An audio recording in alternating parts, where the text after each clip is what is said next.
各位网友，大家好，今天是2021年8月19号，星期四，欢迎大家参加王健美育观察直播1的节目。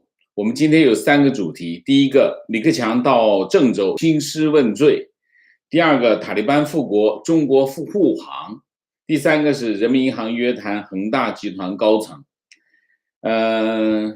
我们大概可以说，河南郑州应该是目前中国最悲情的城市啊。那么7月20号，一场破纪录的暴雨，造成了一场严重的水灾。那么这场水灾，官方公布的死亡人数是302人，那么50人失踪啊，但是没有人相信这个数字是真实的。那么另外到了7月31号，疫情再次爆发，那么到现在为止，郑州已经封城封了20天。这个时候呢，总理李克强就去河南视察，新华社、人民日报和央视网没有一个字啊。李克强去河南视察，这件事情充分的反映了什么？中共内部的权力斗争非常激烈。李克强是中共党内第2号人物，这个政局常委排名第2，那么国务院总理算是政府首脑。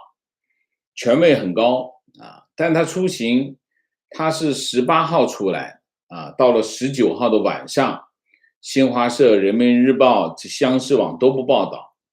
以中国的宣传纪律和日常运作的模式来看，这非常不正常啊，这是个非常不正常的现象。没办法，李克强的新闻只能在中国政府网，中国政府网也叫中央政府网，其实就是国务院的一个网站。当然，它叫中国政府网，因为国务院代表中央政府啊。然后它的在中国政府网是8月18号下午4点59分先发了一段视频出来，这个视频取了个题目叫“李克强看望河南滞洪区受灾群众”啊。然后这个视频的字幕说是8月18号上午。鹤壁市郡县小河镇袁庄村看望慰问滞洪受灾村民啊。那么所谓的滞洪就是泄洪啊，就是泄洪区啊。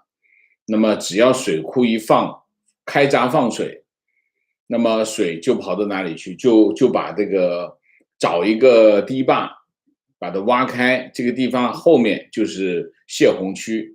为了保证后面的这个城市的安全，泄洪区通常都是农村啊。视频上面李克强在一个农家门口问水位在哪里啊？水位线在哪里啊？没过了这个大半个门的上面，问这个家里东西清出来没有啊？这个有个女村民就回答说还没有，里面都泡着呢。那么大家可以看到现场的这个晾在衣服上的东西啊，地上还有很多杂物啊，水灾过后都是这样。那么李克强又问一天发多少钱啊？村民说150块钱。150块钱，我这不信啊，这怎么可能发150块钱？疯了，真的是啊！李克强假装哦，挺好啊。李克强又没穿这个雨靴啊，穿着一双皮鞋啊。然后到这个田边要摸一下那个庄稼，然后随行又拉又拽，反正就这样。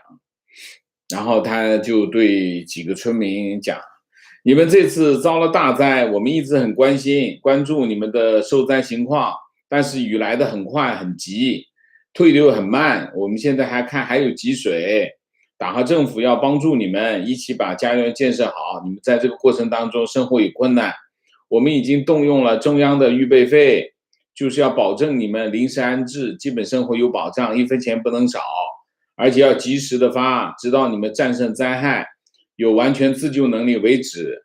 这个李克强说这番话跟领导人说的是基本上一样，2个字胡扯，基本上是胡扯。就在当时的情况是一亩50块钱，一亩绝收的田补助50块钱。一头猪是75块钱， 75块钱还包括什么处理啊，包括打捞啊、运送啊等等，都75块钱都在里头。这是李克强的救助啊，中央的还动用了预备费救助啊，就这个水平啊。所以李克强的这番话是2个字，给送他2个字：胡扯啊。那到了8月19号凌晨12点11分啊，又出这个中国政府网出了另外一段视频，题目是李克强来到郑州地铁5号线受灾现场说了什么？然后这个视频，就你想一下，这段视频，这2段视频都是手机拍的，不是电视台摄像机拍，都手机拍的。说明情况，说明什么？说明没有记者跟着，记者没派人啊，就报社没派人，电视台没派人，也说明什么？也说明李克强的心情很着急啊，赶紧要发出去啊，都没记者来，怎么行啊？然后字幕是这样：8月18号，河南省郑州市郑州地铁5号线受灾现场，这他打出来字幕。然后李克强就走到地铁的隧道里面啊，比比划划啊，这个水位在这里，这个水位在这里，反正比比划划。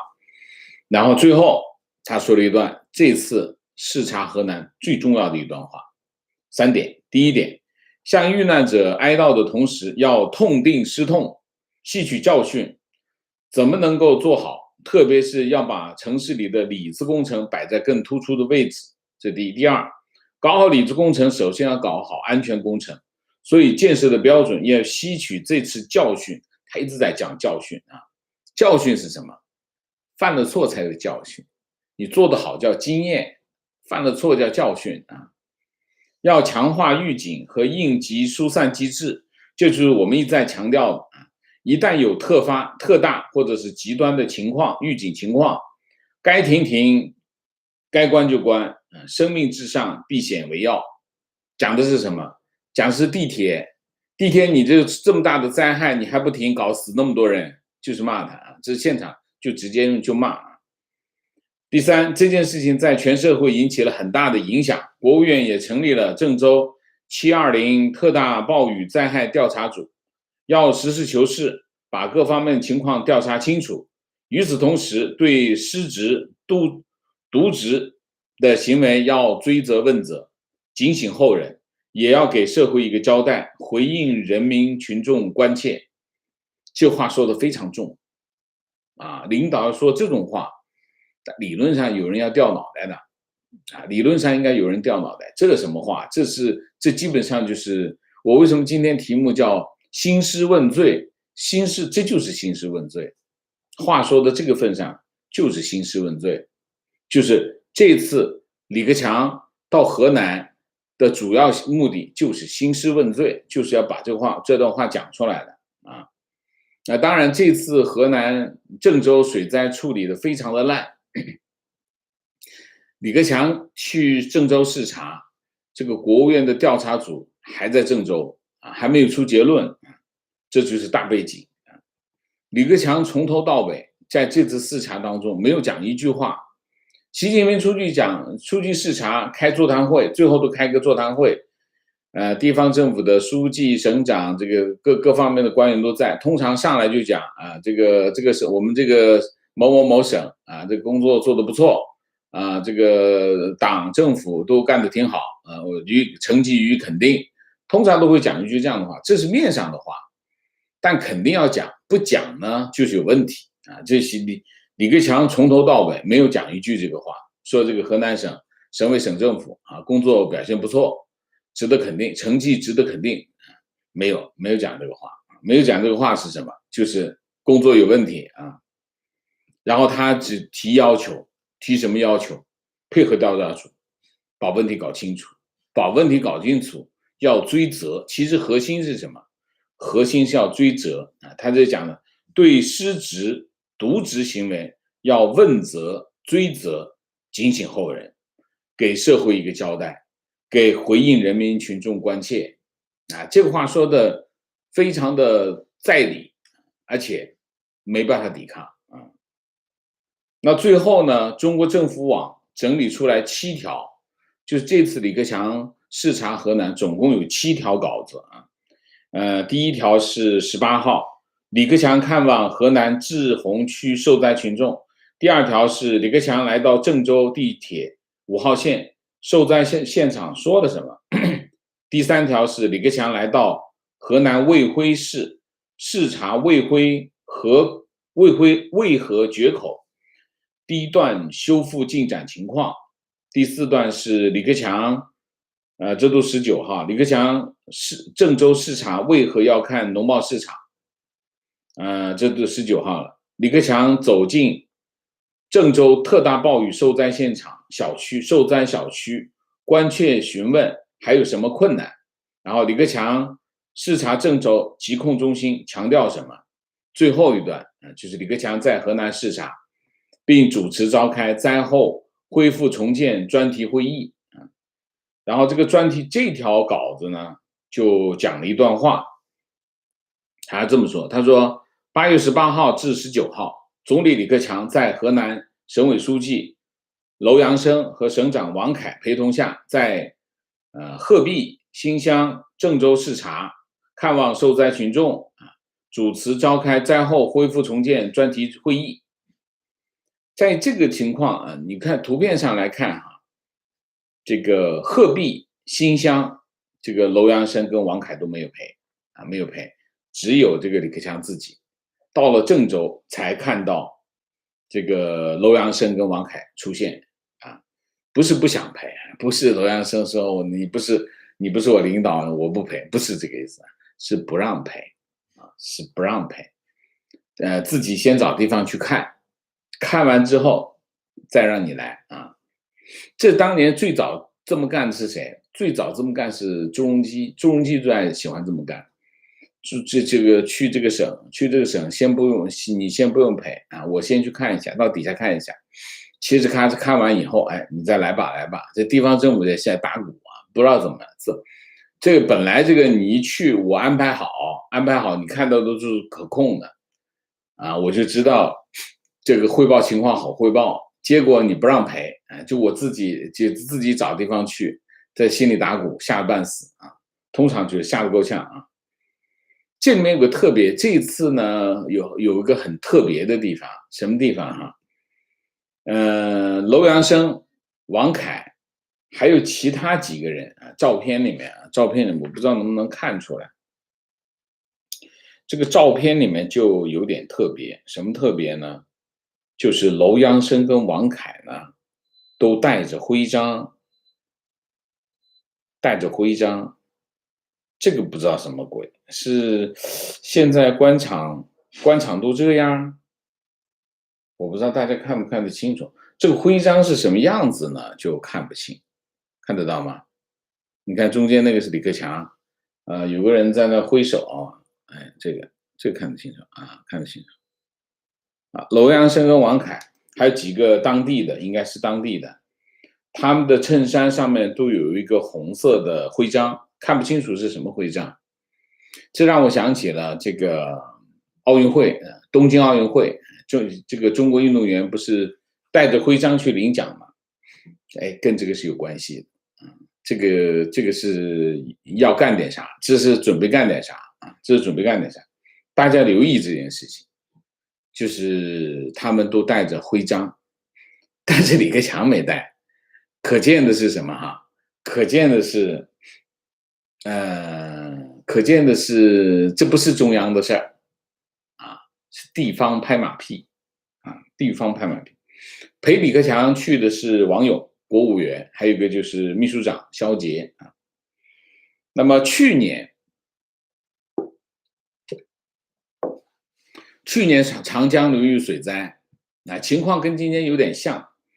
然后到了8月20号这次是8月18号当时是8月20号这个习近平就去了安徽，李克强就去了重庆，同一天去。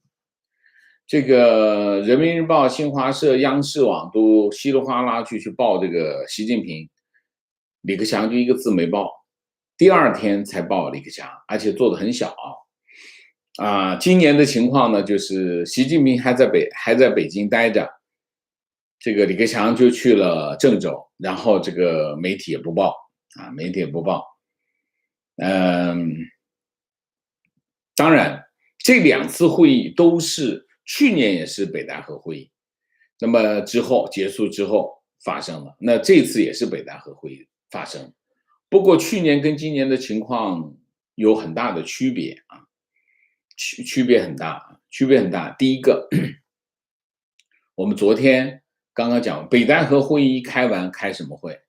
北戴河会议一开完，回到北京，就开了中央财经委员会的第10次会议。在这次会议上，用了一个比较含蓄的主题，叫共同富裕。共同富裕其实是这个话题是来纠正习近平过去半年针对这个私企、针对互联网企业的这个叫灭霸响指行动啊，就是搞斗争、搞运动、折腾他们啊。他这个针对共同富裕的这个话题，第一段话就改革开放以后，我们党深刻的总结正反两方面历史经验，认识到贫穷不是社会主义，打破传统体制束缚，允许一部分人、一部分地区先富起来，推动解放和发展社会生产力。这个话意思一句话，这话一出来，就是针对习近平过去半年的这个灭霸响指。所以这次实际上呢，这个中央财经委员会的这个会议的内容，就是北戴河会议。北戴河会议里面打过一场，你可以看看这个会，这是北戴河会议里面这个伤痕累累的一个证明。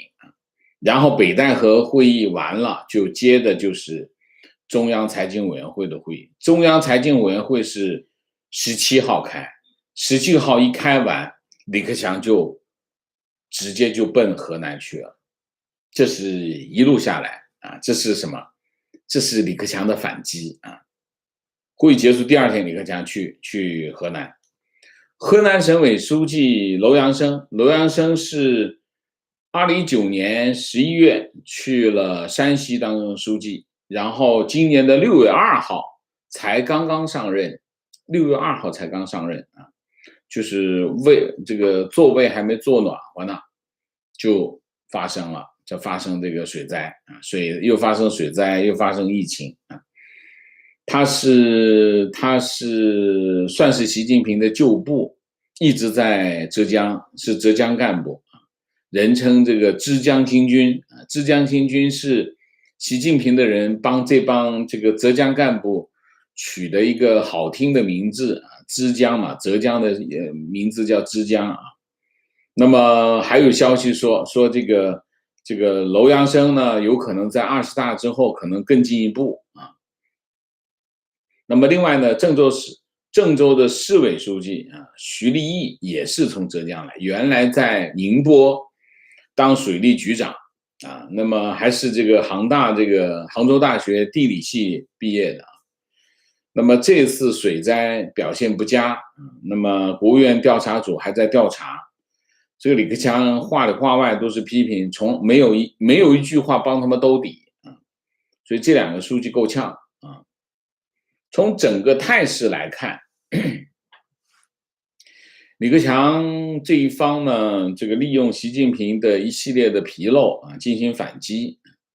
这在20大离开20大的没有多长时间了啊。现在这个行动呢是有意义的。那么北戴河会议看来就不像有些媒体说的那么务虚了，估计这次呢也就里面打得头破血流啊。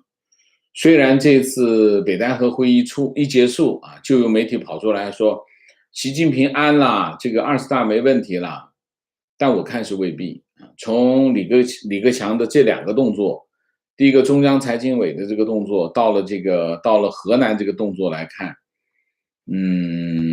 习近平还没安啊，这件事情没完啊，这事还没完。北京的这个政局啊，应该是更复杂了啊。现在的情况有几个我们要留意啊。第一个，经济形势已经恶化到了盖不住的地步了啊。虽然统计局搞出来的数据都很漂亮，然后媒体拿着数据啦，这铺天盖地的说好，好不好？其实是哪儿最清楚？嘴巴最清楚。你现在这个网上很多人在说我们出口数据很好，今天还有人跑到我那儿去问我出口数据很好，你怎么看？就是这其实这现在这些数据基本上没有可信性啊。你想一下，出口数据能好吗？7月份的出口数据你觉得能好吗？你看看刚刚结束的是什么？6月份刚刚结束是广东疫情，五月份出疫情，然后这个盐田港封啊，盐田港封5月份一直到6月份才走完那些货，你能好到哪儿去？我不知道你的这个为什么能好到哪儿去，这是一个。另外一个，深圳的那个自媒体，那不什么自媒体，就是亚马逊。亚马逊针对中国卖家5万家关掉了5万家店，在骂亚马逊5万家店有4万家是深圳的店，所以你想想看，在这一块就是自营这一块，就是去跑到海外的这个电子商务平台上去卖货，已经成为新的出口模式。这种新的出口模式势头正好啊，走到一半，啪，亚马逊给你关店，关了5万家店。所以你说这个7月份出口能好到哪去？我觉得有点都盖不住吧。这个所以实际上你现在看一下这个经济形势一塌糊涂。你现在就是一个是疫情，一个是出口，还有一个就是固定投资。现在是哪来的固定投资？你说说哪来的固定投资？你看房地产投资，现在房地产打成这个样子，深圳卖地都流拍，都停掉，房地产投资不行，地方政府根本没有钱，只能保重点工程，重点工程也就是发一点债才能够往里面投，其他根本没有钱投，地方政府都没有钱，所以经济形势已经坏到，我认为现在已经坏到它基本上盖不住了，盖不住了这个地步，这是第二。第三，地方政府。其实现在最核心的问题在哪？在地方政府。为什么？你想20大要开，20大要开讲的是什么？拼的全是人头。其实中共党内是拼人头的，是要拼人头的，不拼人头是不行的啊。那么现在的地方政府已经揭不开锅了。最新说是上半年的数据出来的数据，只有一个上海市财政盈余的，全部才亏损，入不敷出。其中有3个省财政赤字是2300亿以上。你想想这是什么情况？这种情况就地方政府都揭不开锅了，能保谁呢？对习近平来说，他不可能全保啊，保哪有那么多钱？没那么多钱，那怎么办？重点保那几个自己人。那其他的省怎么办？其他省自己想办法，自己找大腿抱去。这个时候，李克强他就有什么有机会了。所以现在的情况是，地方政府的财政上的崩溃，其实会对20大的这个人事，对20大的政局会产生影响。啊，这是一个，还有一个就是对外关系。对外关系虽然我们形式上来看，说阿富汗中国扳回一局，阿富汗对这个整个中国对外关系来说，那阴烟烟，上海话叫阴烟烟，根本没有任何的决定性的影响。对外关系其实核心是什么？中美关系的对立无可挽回，现在形势就是一个这样的形势。中国在阿富汗赢一局，另外一个说法就是，美国可能会在台湾那边再往回扳一局。如果美国真的跑到台湾去往回扳一局的话，那里外里还是输，因为对中国来说，台湾更重要。所以这块中国的对外形势，我觉得已经坏到不能再坏的了。过去40年最坏的就是现在了。然后就是内部这种激烈的斗争、激烈的对立，已经打得不可开交了啊！所以你像外部形势这么恶劣，内部形势这么严峻，所以现在的这个情况，北京的政局从大的态势来看，应该是更复杂了。北戴河会议之后，习近平并没有安啊，这是我们今天的第一个主题。第二个主题，塔利班复国，中国护航啊。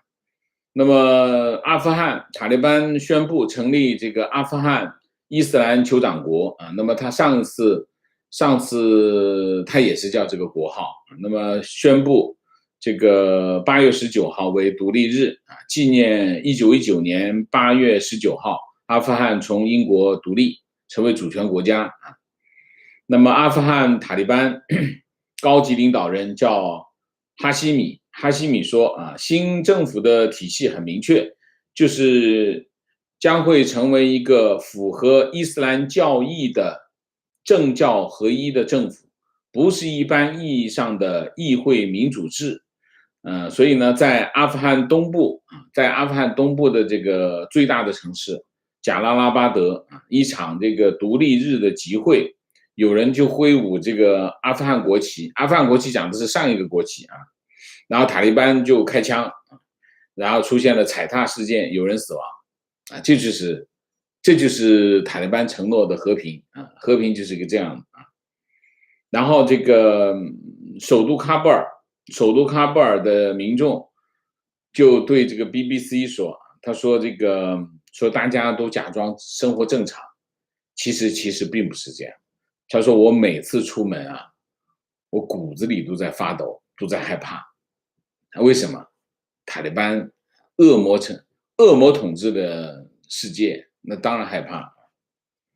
然后就是这是塔利班，那这是现场，现场还有一些什么东西呢？现场还有几件事啊，机场，喀布尔机场仍然是混乱啊，现场还有很多要出逃的阿富汗的民众啊，这是一个。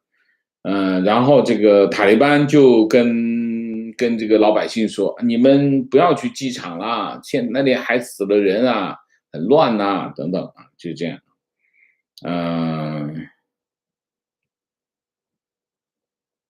然后就是什么呢？就是记者会，华春莹出来，上一次是赵立坚，这次是华春莹。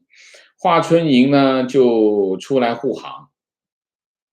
彭博记者啊，例行记者会，彭博社的记者问，他说这个塔利班进入喀布尔之后，中方是否跟其保持联系？中方在什么情况下会承认塔利班政府为阿富汗合法政府？是否是会特别要求保障妇女权益啊？然后华春莹就说，他说这个阿富汗塔利班领导人已经公开表示了。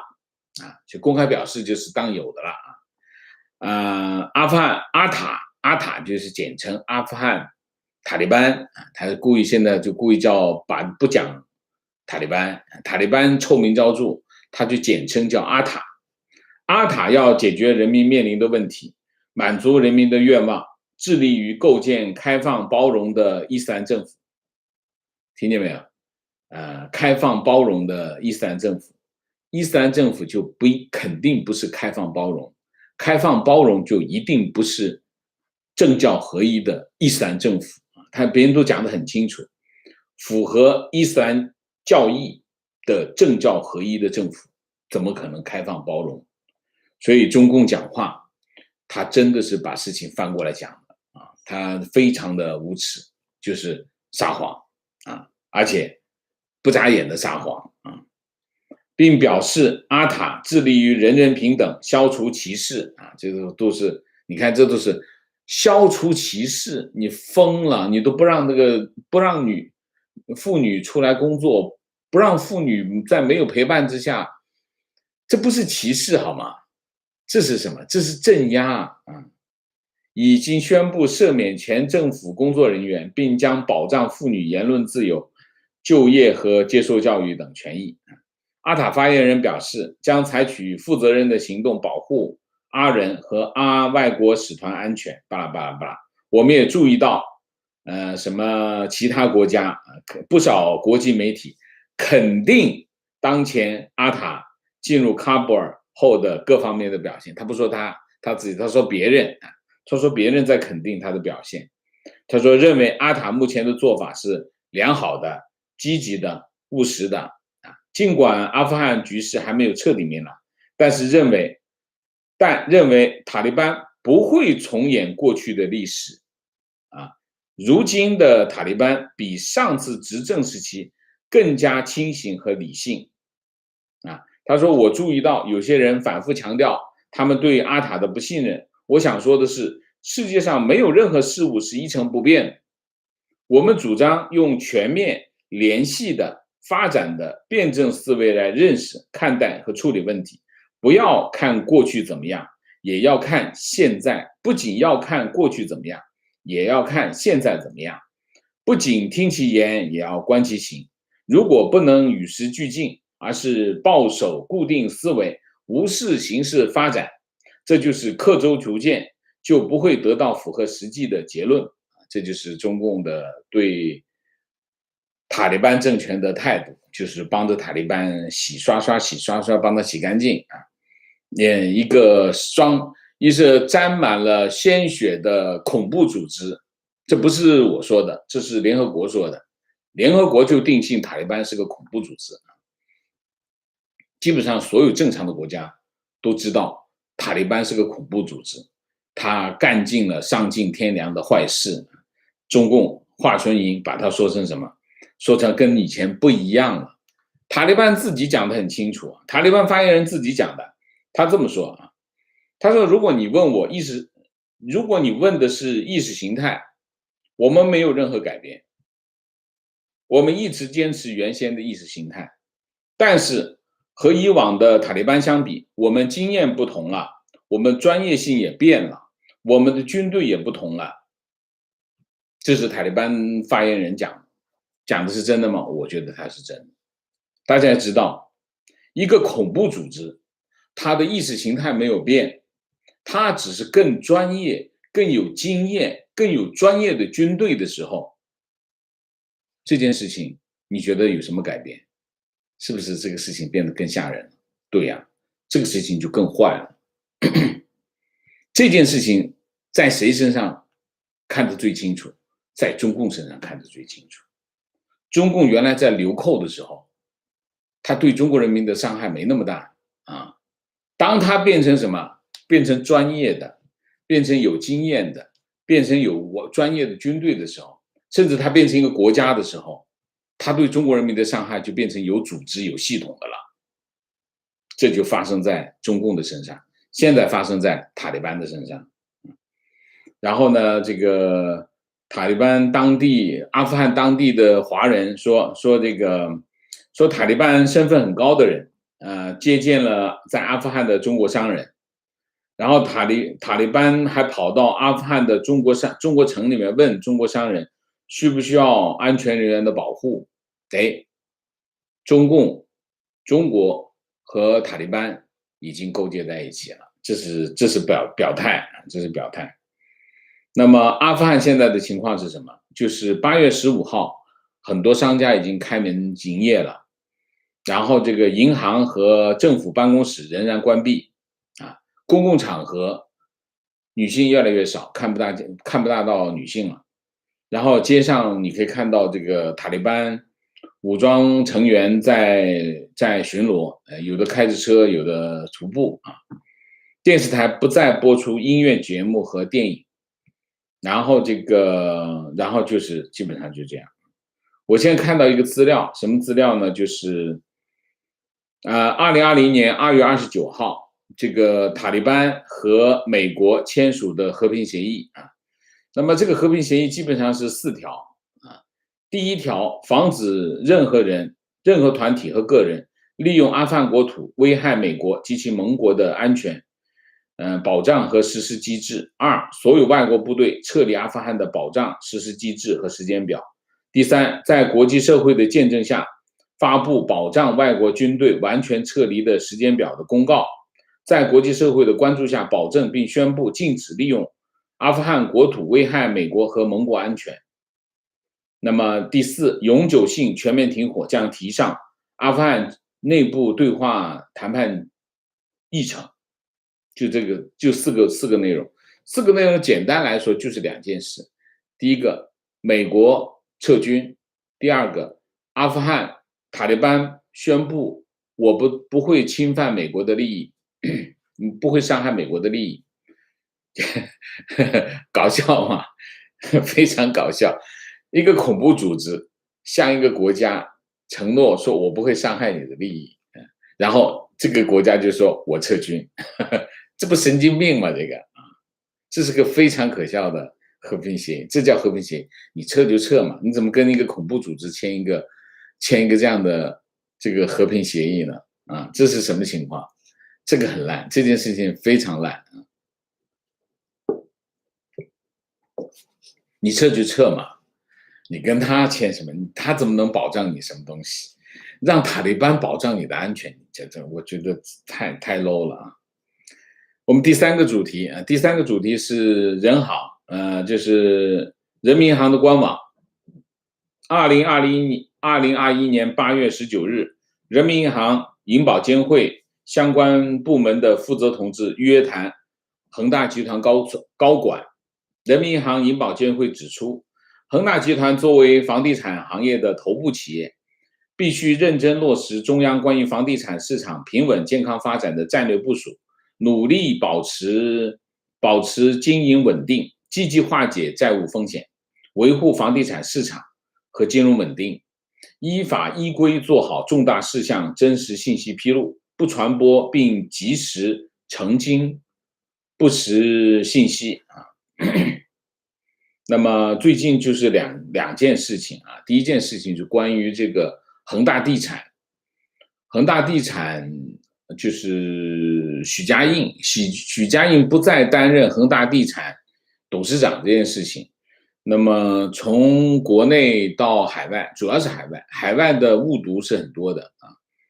大家知道恒大的结构是什么？恒大结构就是恒大的总公司叫恒大集团，恒大集团它是资产管理公司，所有的恒大的业务都是由项目公司实施啊。你比如说恒大地产，恒大是个地产公司，但是它不仅仅是地产公司啊，所以它的主要业务是地产业务。所以恒大的地产公司集中在哪里？恒大地产公司，它的地产业务全部放在地产公司里啊。那么这个许家印他仍然是恒大集团的董事长，但是他就不再兼任恒大地产的董事长。这件事情呢，海外特别是海外的很多的媒体说，这个恒大许家印就离职了，意思就是在很多人以为恒大这个许家印不再担任恒大集团的董事长，不是的，许家印仍然是恒大集团的董事长，但不是恒大地产的董事长。为什么？就是我再说一遍，我再解释一遍。那么2016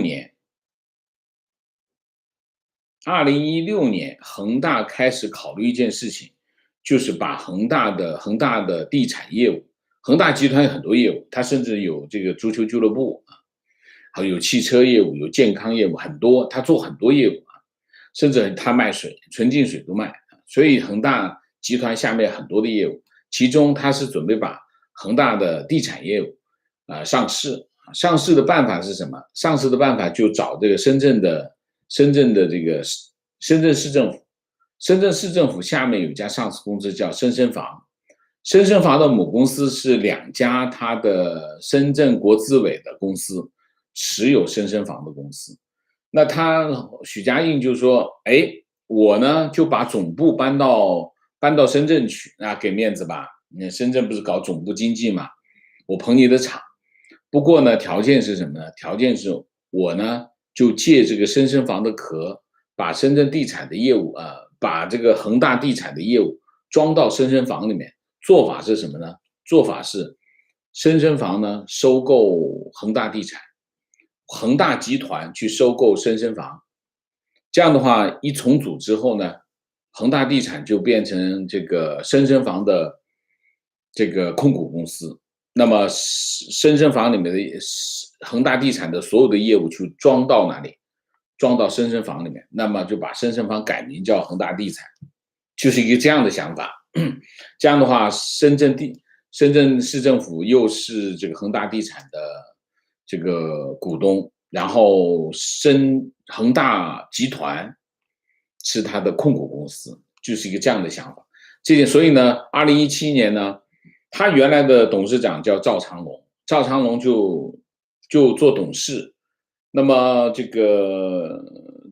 个许家印就接他做他的这个董事长，恒大地产董事长，目的是为了干什么？目的就是为了这次，我们叫这个资产重组，因为涉及到很多谈判啊这些，那这都要这个许家印自己来干，所以许家印就直接兼他的这个董事长。那为什么现在又不兼了呢？因为这事黄了呀。黄了，办不成，一看恒大地产也不可能借壳上市了，算了，我就退了吧，还是让赵长龙去干回这个董事长，他就不兼了，就是一个这么个事儿。虽然恒大现在有债务危机，但这件事情跟债务危机有没有关系？我觉得没有1毛钱的关系。媒体要好好的做功课，不能够不做这件事情，其实很简单，查一下就知道。但是有这么多媒体在犯一个常识性的错误，非常搞笑啊，非常搞笑。恒大地产现在的情况是什么？恒大的地产的恒大现在有负债是彭博说是3000亿美元，3000亿我不知道它数据是怎么来的。恒大原来公布的数据是7、8千亿公开的账面上的，但是恒大有大量的债务用的是名股实债的这种模式，所以这个彭博说的3000亿美元大体上靠谱。恒大最近就在卖资产，但是卖得太慢啊，到目前为止今年只卖了80亿美元的资产。你离这个3000亿美元的这个债务来说，那就杯水车薪，所以搞不定。所以现在为什么这个一直在传这个恒大的债务危机、资金链有问题？不奇怪，恒大一直有资金链有问题啊，随时断掉。这次呢，这个人民银行跟银保监会监管约谈。意思是什么意思？意思是2个，第一个，这事很危急了，这事很危急，得重视了。为什么因为恒大在出售资产的时候不够进取，的是什么意思？就是价格降得不够多，买他资产的人都是准备捡个便宜，横着来一刀，是这么想。恒大不肯的话，那就成交不了，卖的不够快呗。所以就是要逼他卖快一点的债，赶紧还债。恒大如果是以这种模式，就这有点跟谁有点像，跟海航有点像，就是当他们积极的去卖债的时候，把资产卖掉，把债还掉，这家公司就像泡沫一样消失了。为什么？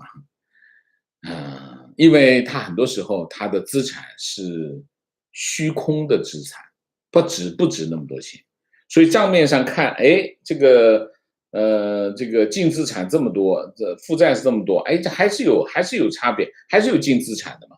其实不是的，它这个资产看上去的资产净资产，其实本身就是浮夸的，所以如果他把资产卖掉去还债的话，这家公司就没有了，就有点像万达一样。万达会慢慢的消失掉，因为他的资产都是借来的钱，所以万达也好，恒大也好，这些公司中国的地产时代已经过去了。为什么？房子已经盖了这么多了，中国大概出现的情况是什么？除了一线城市，其他城市的情况大概是什么？一线城市其实也差不多了啊，大概是这个城市，如果居民需要住的房子100万平方米，这个房子现在这个城市里面有200万平方米，大部分的除了一线城市以外，大部分城市都是这种情况，严重供过于求。为什么会严重供过于求？市场价格是一个非常重要的指挥棒。什么指挥棒？就是市场价格。市场价格就是指挥供应商开工停工的指挥棒。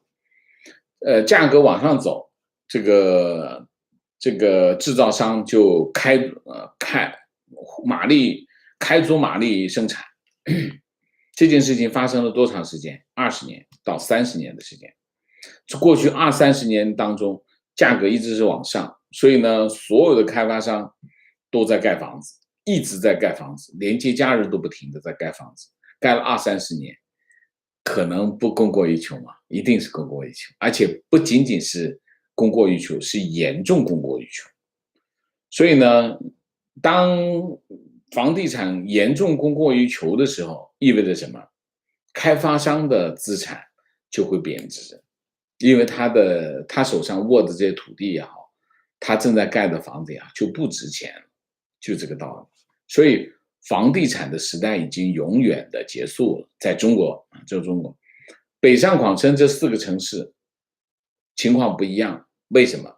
中国人还是要跑到这4个城市去找饭吃，所以这个人口还在增长。当然北京是增长不了，因为北京是被定位是皇城，它在驱赶这个低端人口，所以北京的人口不会增长的了，这是一个啊。所以北上广深先淘汰掉北京。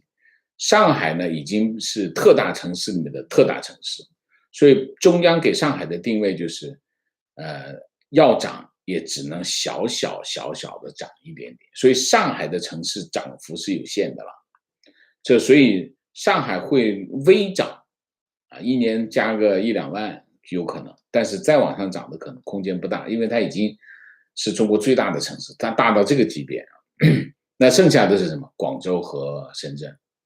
那广州和深圳呢，他估计广州今年都已经开始修改这个叫什么鼓励政策了，把这门槛哐嚓已经四个主要条件全部提高了门槛，所以深圳已经开始收紧移民政策。广州那边还没有。广州为什么没有？广州还需要大量的人，为什么？广州嘁哧咔哧把四个周围的城市全部给并到广州，这当然是20年前的事。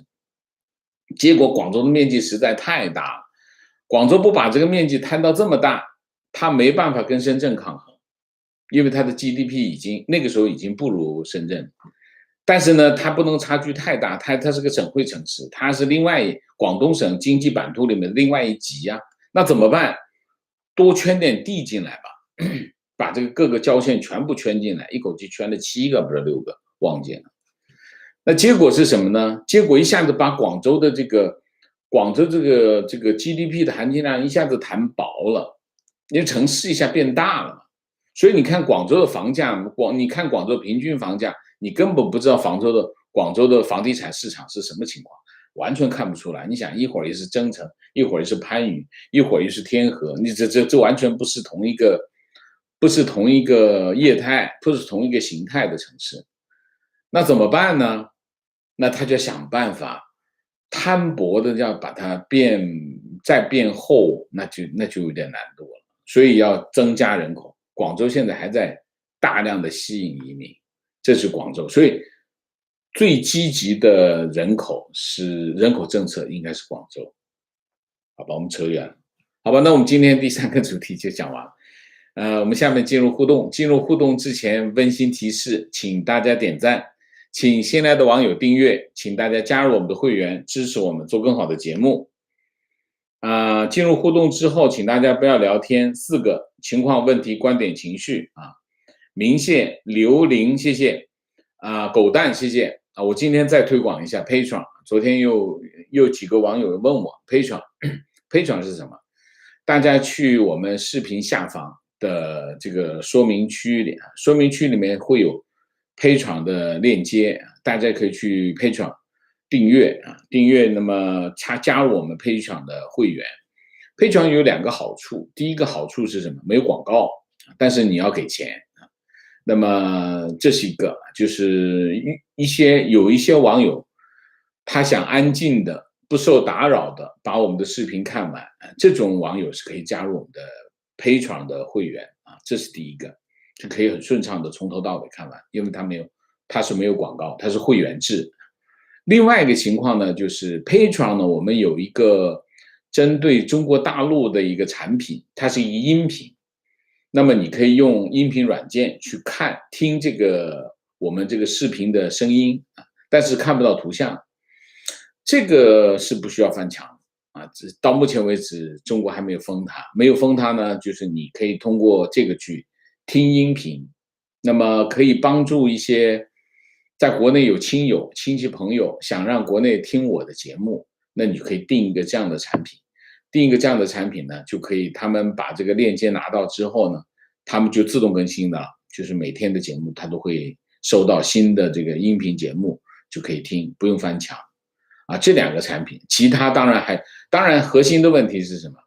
你无论是加入我们 YouTube 的会员，还是加入我们这个 Patreon 的会员，都是对我的支持，我非常表示感谢，谢谢我就推广到这里情况，他们带的是党徽，目前北方领导、国企领导和政府领导出席活动都带叫党徽那就是镰刀斧头是吗？OK， 情况徽章是每一次活动参与者都带，好让警卫识别，领导人不用带，其他人带。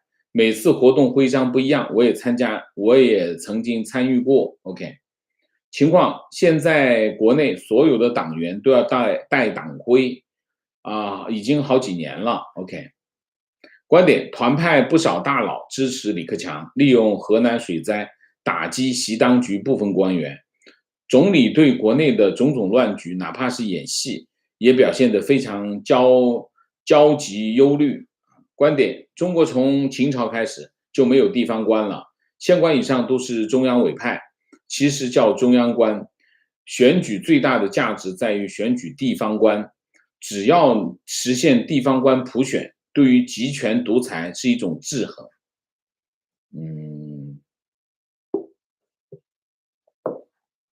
好吧。情况：坐标江苏苏南某区，财政局问地方国企借钱，疫情管控区内经济受到很大的影响。现在情况好转，区内不敢动要看市不敢动要看省不敢动要看中央意见。谁知道习近平如果忙不过来，我猜就不敢放松控制，地方经济就这样烂在水里。苏南财政局问地方国企借钱问他借钱，地方国企归谁管？归国资委，国资委归谁管？归财政局他直接就从他那调了情况：本人在墙内工作，有时候会涉及到地方的征兵体检。今年征兵体检的人数和频率比以前有明显的增加，有很多的临近毕业的大学生选择入伍当兵。曾经问过其中一些人，主要的原因是以后考研加分和当完兵容易找工作，别的不说，就这样的就业形势能好到哪里去？原来征兵1年1次，现在1年2次所以比以前多了1倍。所以你碰到这个征兵体检肯定是要增加1次观点：去年10月，过去10年，眼看着中国经济由蓬勃发展，外交与发达国家交好，内部逐渐接受西方民主思想，到今天里外一地鸡毛，成为国际社会的弃儿，只能与一些臭名昭著的恐怖组织为伍。这一切竟然只因为一个人，眼看着形势恶化，却没有人拦得住。这个国家实在是太脆弱。这个体制实在是无可救药，这就是独裁专制的特征啊，就是一个人会改变一件事情的发展进程啊，效率很高，一拍脑袋这件事就这么定了。所以民主制度的特征就是决策过程很复杂、很慢，但是呢，它有个好处就是不会让这件事情以这种方式发生啊。提问，请问王老师，为何中国领导人都是在灾难过后才到现场视察？水灾、肺炎都是如此，背后有什么特别的习惯或者规矩？没什么习惯和规矩，他根本就不是来解决问题的，他是来展示我是领导人，我对你们的关心仅仅是而已，解决问题不是他的事情，所以为什么都是等事情发生之后再去，就是这个意思。啊，你被打得很惨，我来帮你摸一下。他不是你被打的过程中把那人干掉，不是，他不干这种事情啊。观点，王舍昨天就美国责任边界的表述，击中了阿富汗撤军的要害。美国对任何国家都没有无限的责任，也做不到。同时，在道义上的义务也不是零，否则美国也不能够，也不配高居世界领袖的地位。在民主国家里，这个平衡点只能由民众和政客达成共识。但任何共识随时间都会变化，甚至翻盘。这是所有人必须面对的残酷现实。一个希望被帮助的国家或者个人，必须始终让协助方清晰地看到利益，同时自己拼命自救，让别人在道义上无法袖手旁观。这是我的朋友啊。观点，长远看，中国不太能从阿富汗讨到便宜。伊斯兰与现代社会的价值观冲突将是永远的。阿富汗的实际状况应该是非常复杂。塔利班当前也许有共同的短期目标，但各个部落互不隶属，各自管各自。塔利班内部对信仰、生活、教育彼此也有歧义，而且中国的另外一个基友伊朗与阿富汗仍然是对立关系。不知道会怎么发展，因为看不清楚。我们现在只是看到中国的意愿，他在干什么，但这件事情的结果仍然在发生当中，所以我没有结论，我只是告诉大家，中国现在想干这件事情，干不干得成，会不会火中取栗，会不会这个适得其反，现在还看不到啊。这个观点我们可以拿来做参考啊。提问，请问王老师，西方是否应该把对抗专制作为其首要目标，还是战略收缩，着眼于守护自己的一亩三分地？守护自己一亩三分地，收缩就是美国优先嘛？啊，就是这样。是不是把对抗专制作为首要目标？我不知道。这里面有一系列地缘政治的理论，还有核心的问题是什么？核心的问题是西方国家的领袖们，他们制定一个怎样的 vision， 这是真正重要的。他的 vision 到底是什么？那么这件事情是跟这个 vision 是有关系的。你说，如果是从这里面有一系列的考虑啊，就我所谓的计算，成本、代价、获益，然后我的 vision，这些西方领袖们要把这件事情看清楚，不惜一切代价的后果是什么？就自己滚蛋呗，啊！提问：西方国家的种种手段都难以阻止回教的扩张，只有中共这种更暴力、更邪恶的组织才能有效的遏制。请问王老师，我们是否能够找到与伊斯兰文化、文明和和平相处的方式？任何的把伊斯兰文明当作邪恶暴力的话，我认为这是不正确的啊。那么当然，伊斯兰教有一些信奉伊斯兰的组织或者个人是有暴力倾向，这个是没有疑问。但是把伊斯兰文明把伊斯兰文明认为它是暴力的、邪恶的，这是完全不符合。这是不符合真实的历史和现实的啊，这个我是不同意的啊。伊斯兰文明啊，也是个灿烂的文明啊。提问：现在塔利班还在联合国的恐怖组织名单上，请问王老师，是不是要把塔利班从联合国的恐怖组织上撤销，其他国家才能合法的承认塔利班政权？当然，联合国还是把塔利班当做一个恐怖组织，这是一个事实。在这个事实的基础上，任何一个国家去承认塔利班建立的国家是个合法的国家，他在做这个动作的时候，他都要考虑起我说的这个事实。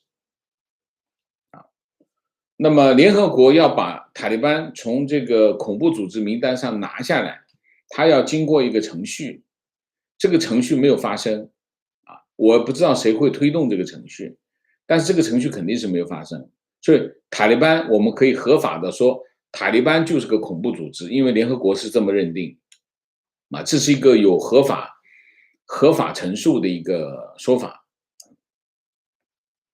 观点非常同意王老师讲的西方的短视和软弱，他们可能会觉得自己是远见的，担心杀了恶龙自己会变成恶龙，然而这是荒唐的。故事里的恶龙只是待在山里，你不去挑战它，它可以相安无事。而现实中的塔利班已经找上门来，你不消灭这条恶龙，就会变成恶龙的晚餐。你不在阿富汗消灭恶龙，就要在洛杉矶、纽约与恶龙做斗争。担心假想的未来，而忽略眼前的灾难，才是真正的短视。这是我的朋友说的非常好。观点：中共建政初期，因为没有治理能力，号召旅外精英救国，没几年就发动文革，全部打成黑五类，干掉一大半，剩下的在三峡大坝之后，也不再发出任何的反对声音。这就是王老师常说的龟蛇理论。塔利班也用这个剧本，非常对。这是我的朋友啊。提问：王老师，中国经济如此差，为什么上海还在继续规划好几块区域新发展？地铁规划到25号线和新机场，上海之后还发展还好吗？我不知道他为什么还要规划这几条新发展，也许就是让你来问我吧，问我这个问题，作为一种反驳吧。我不觉得上海，我有资格，我有能力去评判他做这些规划到底对还是不对，我没有资格做这样，因为我没去做研究，好吗？我也不是做这个工作的人。提问：中共的三驾马车已经熄火了，房地产和外贸，请问王老师，金融行情是否只能是中国最后的投资市场？这个唯一的市场一直都在割韭菜，中国经济何去何从？我讲不了这么大的题目，你至少得给我3天时间，我才能讲，好吗？这讲不了。为什么？中国经济非常复杂，一个世界上第2大经济体，而且以制造业为主，这样的经济体，它涉及的方方面面非常的多。这一块死得很难看，这块非常的活跃，这块非常的好，都有可能。一个这么大的经济体，它的情况是很复杂的啊。你比如说出口，我们且不说出口的整体情况，你有些出口非常的旺的什么做都做不过来，有些地方直接就倒闭了，工厂直接就倒闭了。所以这个很复杂，我们不能够就某个局部的现象来否定整个的判断，也不能用整个的判断拿来去衡量一个局部的情况，这都是不对的。观点：大城市发展已经很过时的国土设计。其实老共当时经济腾飞，在设计的时候就不应该这样设计，为了面子效应，也砸了太多的资源和行销在这一线上。现在全球国土规划设计已经开始往中小城市规划平衡，也不一定，每个国家发展的情况不一样啊。中国大城市的发展，中国大城市发展有大城市发展的道理和需要，而且它有它的土壤不完全是面子的问题，不仅仅是面子的问题。